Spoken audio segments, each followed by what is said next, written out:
Bueno, estoy ya aquí en este estudio con el doctor Marcelo González Tachiquín. Como usted recordará, bueno, y antes que nada agradecerle al doctor Marcelo que haya aceptado la invitación para venir a platicar con nosotros y también platicar con usted, que nos ve aquí en esta señal, porque pues el doctor Marcelo González Tachiquín hace unos días, después de 23 años, de militancia en el Partido Revolucionario Institucional, de ser un priista convencido de muchos años, toma una decisión de abandonar o de renunciar a las filas del Partido Revolucionario Institucional, por consiguiente al PRI, y es una decisión pues que causó muchísimas opiniones, algunas a favor, otras en contra, pero pues es lo que sucede generalmente cuando alguien que es figura pública y que ha ocupado puestos importantes de relevancia en los partidos políticos o en el partido político al que perteneció hace apenas algunos días y que ha tenido también un paso importante por el gobierno, pues siempre despierta una serie de opiniones. Y le agradezco a Marcelo González, al doctor Marcelo González, que esté aquí con nosotros en Canal 28. Doctor, muchas gracias, Marcelo. Muchas gracias, Hugo, un gustazo. Recibí tu invitación y pues aquí estamos encantados. No solo de Facebook vive el hombre, también hay que venir de vez en cuando a los medios claro, electrónicos. Sí. Y te lo agradecemos, Marcelo. Bueno, ¿qué pasó, Marcelo? Fueron 23 años de priista, de militancia priista, un destacado priista. Muchas gracias. Que estuvo con puestos importantes dentro del PRI, cargos muy importantes, que fue una figura importante dentro del priismo y que también fue una figura importante en el gobierno del Estado, sobre todo en el gobierno que actualmente encabeza César Duarte. Pues mira, ¿qué pasó, Hugo, Marcelo? Muchas gracias por darme la oportunidad de invitarme aquí a estar con ustedes. El mundo cambió, Hugo. Hace mucho tiempo, más de 10 años, el mundo, llámale Europa, Sudamérica, Centroamérica, México, los estados de la República, las regiones de Chihuahua, hace algunos años han venido transformándose. La aparición de las redes sociales, Facebook, Instagram, Twitter, WhatsApp, nos llevó a todos los seres humanos, particularmente hablemos de los chihuahuenses, a poderte poner frente a frente con quien te gobierna, a poderte poner frente a frente con tu artista, a poderte poner frente a frente con tu profesor o contra el funcionario inalcanzable en otras condiciones y hacerle comentarios, ya sea por un mensajito de texto, ya sea por un muro de Facebook. Y eso transformó la sociedad de manera adelantada. Partiría de lo macro para luego platicar de lo micro. La primavera árabe, aquella que hace 5 años convulsionó al mundo, cuando los gobiernos de Marruecos, Argelia, Túnez, Libia, Egipto, Siria, por comentar solo algunos, pudiéramos irnos a los Emiratos Árabes o a Jordania, pues prácticamente en todos los casos tuvieron un derrocamiento, salvo en el caso de Túnez, tuvieron un derrocamiento, y todo esto en un país que pudiéramos pensar hasta retrógrada, fue organizado en 2 fines de semana por internet. Entonces, después de esa primavera árabe surgieron otros movimientos fuertes en Europa, en Italia, en Chipre, en Grecia. En un lapso de 6 meses cayeron presidentes de las naciones. Todo organizado a través de las redes sociales. Luego, si nos venimos a nuestro continente, hubieron una serie de movilizaciones fuertes en Chile, en Argentina, en Brasil. Impresionante, Hugo, que en Brasil no acababa de ser reelecta con una mayoría importante Dilma Rousseff, cuando a los cuantos días ya había un movimiento y ya está muy consolidado para derrocarla. ¿Cómo? Si acababa de ser reelecta. Vámonos a Guatemala, como ahorita lo gobierna un cómico, como si aquí estuviera gobernando al país Eugenio Derbez, por decir al más famoso. Entonces, ¿qué es lo que motivó esta renuncia? Que hace mucho tiempo que los partidos políticos y los productos de los partidos políticos que son el gobierno dejaron de escuchar al ciudadano. Hace mucho tiempo que los ciudadanos le están diciendo a gritos al gobierno: atiéndeme, escúchame, para eso te pago. Para eso es la lana que fluye a través de los impuestos, para que busques cuando menos darme respuestas. Ya de temas de transparencia y de manejo de los recursos ya ni me meto, pero partamos del principio de escúchame. Y esa falta de capacidad de escucha que todos los partidos políticos, no es el caso único del PRI, simplemente yo pertenecía al PRI. Traté por todas las vías, Hugo, traté de ser un funcionario lo más comprometido posible, creo que las crónicas de los últimos 5 años así lo reflejan. Traté de ser un político muy abierto a las redes sociales. Desde hace meses yo di mi teléfono, todo el mundo me habla al celular. Desde hace meses yo abrí mi Facebook, contesto un promedio de 2,000 mensajes diarios de Facebook, que van desde gestiones, peticiones, ideas, muestras de apoyo, ofensas, de todo lo que te puedas imaginar, pero ahí está el político escuchando. Y esto siento que no me lo entendieron en el partido y no me lo entendieron en el gobierno, y lejos de eso tuve una guerra interior muy fuerte, malinterpretando las cosas. Hoy, ya fuera del partido, que lo hice de una manera educada, lo hice de una manera respetuosa, lo he dicho muchas veces, Hugo, yo no voy en contra de nadie. Yo no estoy en contra de nadie, estoy a favor de un mejor Chihuahua. Estoy a favor de un Chihuahua que tenga mejores condiciones de vida. Yo pude ver desde adentro del gobierno, pude ver desde adentro de los partidos políticos cómo las cosas sí pueden ser mejores cuando hay la intención de que sean mejores. Simplemente te quisiera decir que yo lo que busco con esta renuncia es incentivar a que los políticos recuperemos la vergüenza. La vergüenza de ir a Fashion Mall y que te dé cosa que alguien te grite algo. La vergüenza de ir a llevar a tus hijos a las escuelas y que te dé cosa, que digan, mira, ahí va el que hizo tal o cual cosa. Recuperar la vergüenza como político tiene mucho que ver con estar comunicado con la persona a la que gobiernas, con el gobernante. Y esta libertad en la que hoy me encuentro me va a llevar a paso, ir convocando a distintos sectores de la sociedad con los que he podido platicar largamente, Hugo, y poder ir construyendo una nueva forma de gobernar y de hacer política aquí en Chihuahua. Marcelo, cuando dices que el mundo completo a gritos les pide a los gobiernos que los escuchen y que tú vas por algo más, que ya no es un proyecto de gobierno sino un proyecto de país, y quisiera yo pensar de un estado como el que en el que vivimos, que es Chihuahua. ¿Quieres decir con esto, Marcelo, que este gobierno ya no escucha a los chihuahuenses? ¿Quieres decir que los políticos de hoy, incluyendo todos los políticos de hoy, de todos los partidos políticos, ya no escuchan a los chihuahuenses?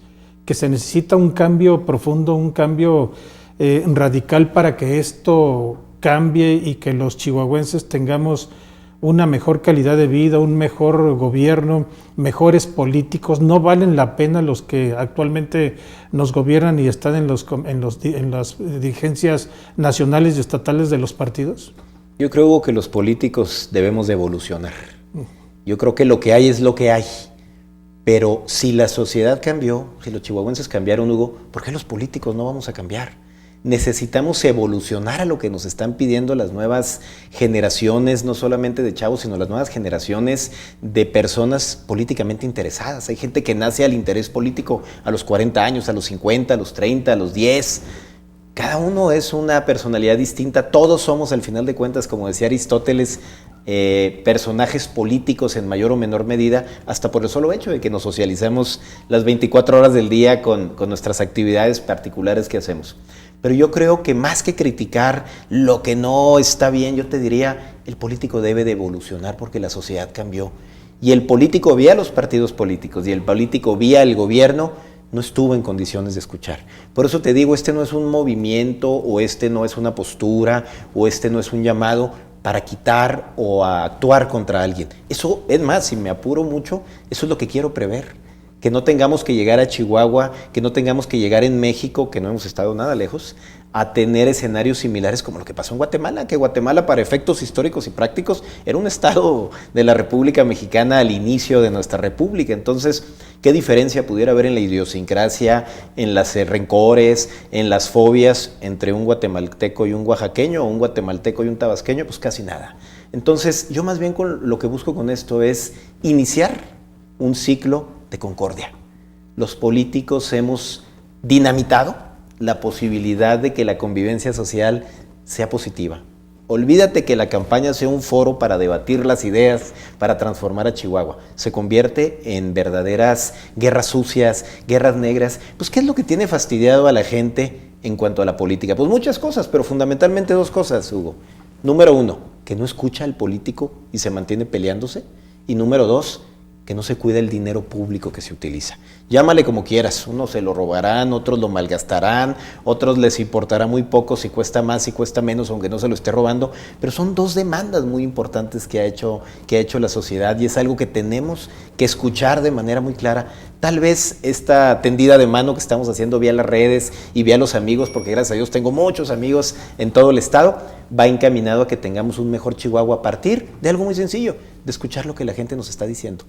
Pregunta, ¿y dónde puedo escuchar lo que la gente nos está diciendo? Pues de muchas formas, salir a recorrer las calles y todo es una vía, pero las redes son una bendición de Dios. Las redes te permiten en 10 minutos platicar con una persona de Huachochi, con una maestra de Janos, con un estudiante de Ciudad Juárez y con 5 amas de casa de la ciudad de Chihuahua. Eso es escuchar a la gente como forma económica y sencilla de estar comunicados. Cuando hablas de que algunos gobiernos o políticos están robando, Marcelo, yo quiero hacerte una pregunta muy directa, ya que tú estuviste por 5 años en el gobierno de César Duarte. 4. 4 años en el gobierno de César Duarte. ¿Ha robado este gobierno, Marcelo? Yo creo. Porque hay, como tú dices, de las redes sociales, hay una gran inconformidad en las redes sociales, hay denuncias ante la Procuraduría General de la República y hay muchos datos documentados, Marcelo, de que se ha desviado mucho dinero en este gobierno, no para beneficio de los chihuahuenses, sino para beneficios de algunos políticos,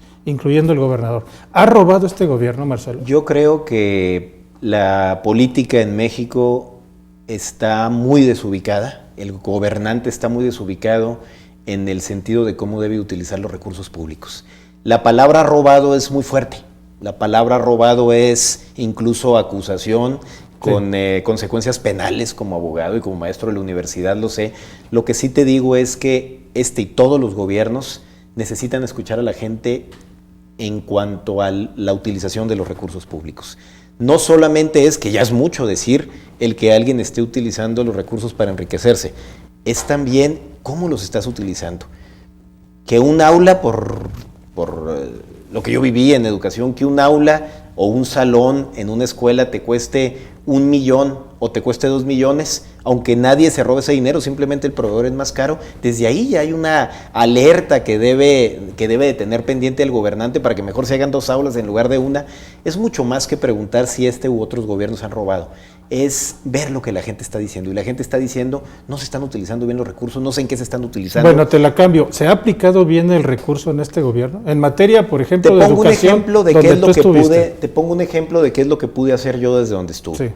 En educación, que se ejercen 23 mil millones de pesos al año, en donde aproximadamente, si mal no recuerdo, 18 mil pesos es nómina y quedan aproximadamente 4, 5, 6, 7 mil millones de pesos para hacer obra, para hacer acciones, para hacer becas. Digo, ¿y con qué criterio se construyó un techumbre en aquella escuela? ¿Y con qué criterio se pagó a ese costo la cancha de básquet? ¿Y con qué criterio a estos chavos sí les dieron uniforme y a estos chavos no le dieron uniforme? Para precisamente escuchar a la gente que está diciendo, ¿y con qué criterio lo hiciste? Es lo que me dicen todos los días en el Facebook. Creamos, voy a usar una palabra medio dominguera, pero así se llaman y luego lo traducimos. Creamos en educación, fue uno de mis últimos actos como secretario de educación, creamos el Observatorio Ciudadano en Materia Educativa. Ah, caray, ¿qué quiere decir eso? Que juntamos a los organismos empresariales, Canaco, Coparmex, Canacintra, etcétera, juntamos a las asociaciones o a las organizaciones de la sociedad civil de Juárez y de Chihuahua que tuvieran que ver con educación, que van desde el Club de Leones y la FECHAC hasta organismos ya muy especializados como la Fundación Educa o Promesa Educativa o Educación con Valores. En fin, nos juntamos 70, pero todo era sociedad civil. Y yo como secretario firmé un acuerdo en donde a partir del 1 de enero, peso que se ejerciera en infraestructura de educación iba a tener que ser supervisado por ese consejo. Supervisado es saber en qué se gasta, saber qué criterios se utilizaron, no iba a gobernar el consejo. Cuidar la pero en el correcta momento en el aplicación que de te los abres, recursos. y como aquí que se ve transparente este vidrio, en el momento en que te abres y estás viendo lo que sucede como en una pecera, por donde se van moviendo los pececillos, por donde se mueven las algas, la confianza y la vergüenza se empieza a recuperar. De esas pequeñas acciones, si llenáramos el gobierno, pudiéramos estar hablando posiblemente de la recuperación de una confianza ciudadana y de empezar a enfocarnos en otros temas y no de estar hablando siempre de la corrupción del político. La sociedad tiene razón al estar hablando de eso, porque se haya o no se hayan cometido desvíos en cualquier gobierno, el que no le des transparencia le permitas especular. Sí, exacto. Si no respondes a los cuestionamientos de la sociedad, que es a la que se debe un político y un gobernante, pues deja mucho que desear y mucha imaginación precisamente en esos temas. Así es. ¿Qué opinas, Marcelo, desde que tú te fuiste de Educación, Cultura y Deporte, llegó después el licenciado José Miguel Salcido, y ahorita está acéfala la institución? Ustedes le dieron, o tú le diste toda la importancia a esta Secretaría de Gobierno, tú le diste todo el tiempo, trabajo, dedicación, esfuerzo, y ahorita en estos momentos pues parece ser que Educación y Cultura y Deporte en Chihuahua no tiene nombre ni rumbo, no tiene una figura ahí, un rostro que dé la cara por esa institución. ¿Era o no importante esa institución? La Secretaría de Educación recibió toda mi pasión cuando estuve ahí. No hay espacio que más dignifique a un ser humano que poder hacer algo para que la educación sea mejor en tu pueblo. En los programas que ahí impulsamos, muchos programas novedosos, que no viene caso ahorita recapitularlos, todos fueron instruidos en el nivel superior. Todos tuvieron que tener mucha creatividad para que sucedieran las cosas. Ahí se combinaron muchas cosas, Hugo, el paso por la Secretaría de Educación. Se combinó lo más importante y la célula fundamental de la convivencia de un pueblo, el acuerdo. Cuando llegué había verdadero desacuerdo político con los sindicatos, verdaderamente el CONALEP, el CENTE, el sindicato del Bachilleres, los sindicatos de los TECs, que hay 8 TECs aquí en Chihuahua. Había un verdadero conflicto, pues por falta de diálogo, por falta de interés. Lo primero que hicimos fue hacer un diálogo político impresionante y en menos de lo que te imaginas, en semanas, ya estábamos todos de los brazos. Y cuando estás de la mano con los demás, aunque unos lo interpreten como servilismo, otros lo interpreten como tiranía, cuando estás de la mano con los actores que deciden el tema que te toca dirigir, ya estás del otro lado, porque entonces puedes construir los acuerdos. Yo pude demostrarle a quien lo quiso ver, columnas, periodistas, ciudadanos, maestros, que los sindicatos son extraordinarios instrumentos para poder tener gobernabilidad en un pueblo, pero hay que respetarlos, oye. Los sindicatos no son tus sirvientes, los sindicatos no son tus ayudantes, ni son tu dedo chiquito para que le des instrucciones. Los sindicatos son organismos de seres humanos de carne y hueso que requieren de toda la atención y de toda la humanización para que las cosas sucedan. Entonces, una vez que resuelves lo político, lo material es mucho más fácil.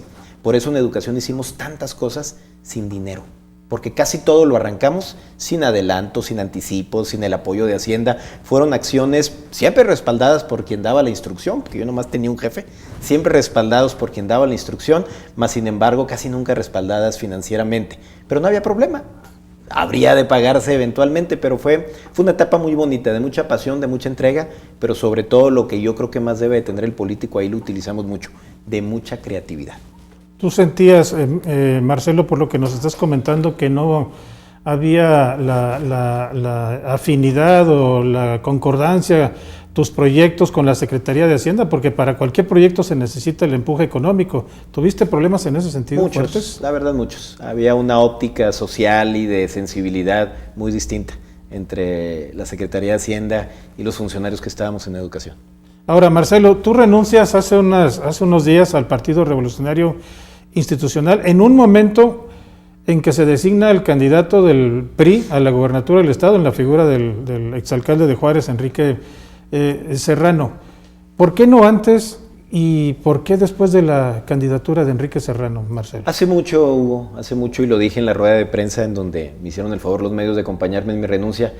Hace mucho yo me di cuenta de esto que te planteaba, que los partidos políticos ya no representan a la sociedad. Tiene que hacerse una transformación muy de fondo en la honestidad, en la vergüenza, en el compromiso, en el entendimiento de la razón de ser de los políticos, representar el interés de los ciudadanos, convertirse en un gestor real, no en una cultura pedigüeña. Enrique Serrano no es ese gestor real de los chihuahuenses. Déjame, te hablo más de lo genérico. Yo casi nunca individualizo en personas. Digo que esto no va en contra de nadie, va a favor de transformar las cosas. Entonces, en aquel momento que yo me daba cuenta que no había esa representatividad en los partidos, hombre, pues te lo dice, donde te pares te lo dicen. Las elecciones se están ganando con el 9% del padrón electoral. Hay un 89, 90, 91 que no está votando por el gobernante. El caso que te ponía ahorita de Dilma Rousseff, ese es el mismito en México y en Chihuahua. Entonces, desde hace aproximadamente un año, sabiéndolo quienes tomaron la decisión de quién iba a ser el candidato del PRI, desde hace un año yo empecé a construir en México un gran consenso con 7 de los 9 partidos políticos que existen en el país. Me empecé a reunir con todos sus comités ejecutivos nacionales, con todos sus presidentes, con todos sus actores, con sus presidentes de las comisiones de procesos internos y mantuve siempre enterados a los que tomaron la decisión de quién iba a ser el partido, quién iba a ser el candidato, porque yo quería, si hubiera sido el candidato, crear una gran alianza de muchos partidos para que pudiera haber un proyecto único, acordado. Acuérdate que lo que yo siempre le ofrezco a la sociedad es la capacidad de no estarme peleando, la capacidad del acuerdo, de construir cosas juntas. Por eso hicimos la reforma de pensiones, hombre. Y en ningún país y en ningún estado de la República se ha hecho de 30 años para que una reforma de pensiones a partir del acuerdo y refinanciando tantas cosas. Pero inicié ese acuerdo y logramos avances impresionantes.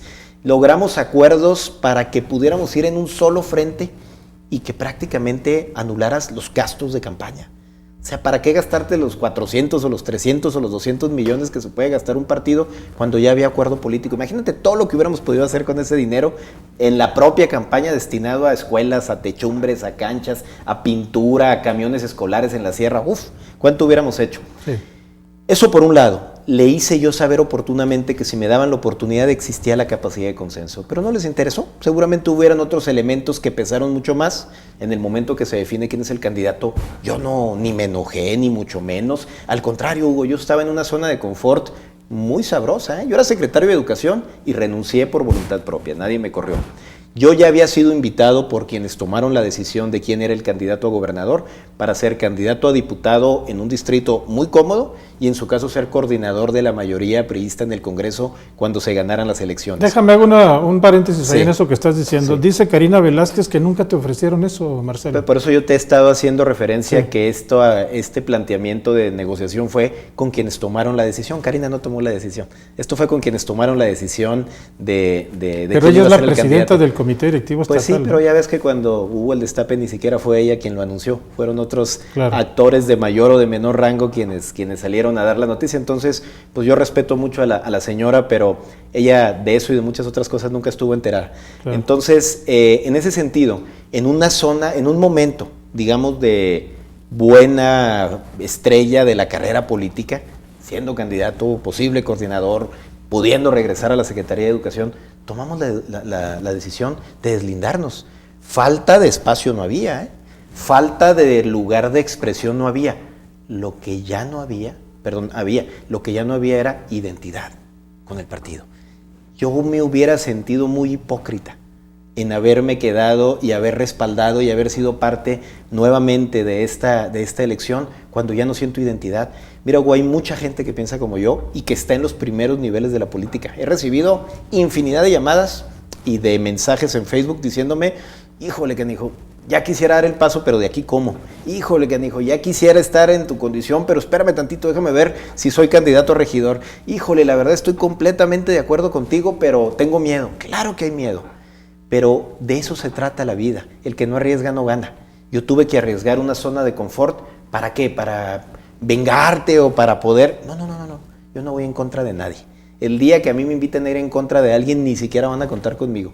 Yo voy a favor de que en Chihuahua, si con mi renuncia al PRI, si con mi renuncia a esos puestos, se puede sembrar una de las primeras semillas, porque no soy el único, para cambiar la forma de hacer política aquí en Chihuahua, para recuperar la vergüenza de los políticos y para entender que si la sociedad cambia, los políticos también tenemos que cambiar, lo apuesto 5 y 10 veces más. Sin embargo, hay voces, Marcelo, que aseguran que tu renuncia fue con un ánimo de revanchismo, de venganza política, porque pues se dice que tu renuncia obedece a eso, a restarle votos al Partido Revolucionario Institucional y lesionar el proceso político que ya se avecina en favor de Enrique Serrano. Mira, la renuncia la hice acompañado de la persona que más amo, que es mi esposa. Sí. Nunca planeé, aunque lo pude haber hecho, me voy con 10 o me voy con 30 o me voy con 500, nunca. Esto no va en contra de nadie, yo sé que cuesta trabajo creerlo. Sí. Estamos acostumbrados a lo más grotesco de la política, estamos acostumbrados a solamente la parte oscura del quehacer público. Esto es auténtico, hombre. Les estoy diciendo, si en un momento en donde aparentemente estaba la zona de confort, decidimos renunciar a todo para jugar este nuevo escenario, es una de las nuevas formas de pensar que yo creo que los seres humanos del siglo XXI tenemos que tener. Hay que saber lo que es el sacrificio.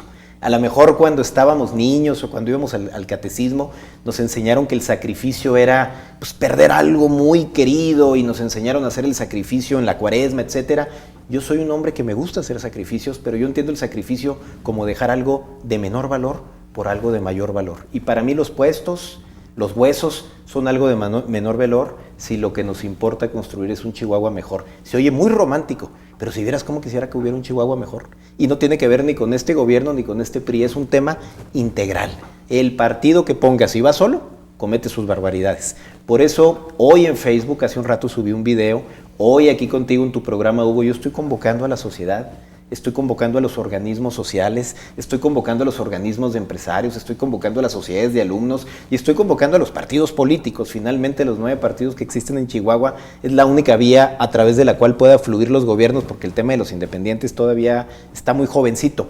Los estoy convocando a que podamos construir algo, una candidatura de aquí al 5 de junio, muy por encima de los partidos políticos. No importa que sea el del PRI, no importa que sea el del PAN, el del PRD, el del PT, el de Nueva Alianza, el de Movimiento Ciudadano, Encuentro Social, Morena, quien tenga que ser. Lo importante es que pudiéramos construir un gran acuerdo. Esa es mi apuesta. Si alguien de aquí al 31 de marzo, que cierran los tiempos para inscribir candidatos a gobernador, me invita a algo de eso, si alguien de aquí al 5 de junio, antes de que sea la elección, me invita a participar como asesor, como ayudante, como chofer, como candidato, como coordinador de proyectos, en una cuestión de ese tamaño, donde los partidos sean secundarios y lo que importa sea el chihuahuense, ahí voy a estar. A ver, Marcelo, nos quedan 5 minutos de programa. Yo quisiera poder platicar más contigo, pero el tiempo se nos va muy rápido. Te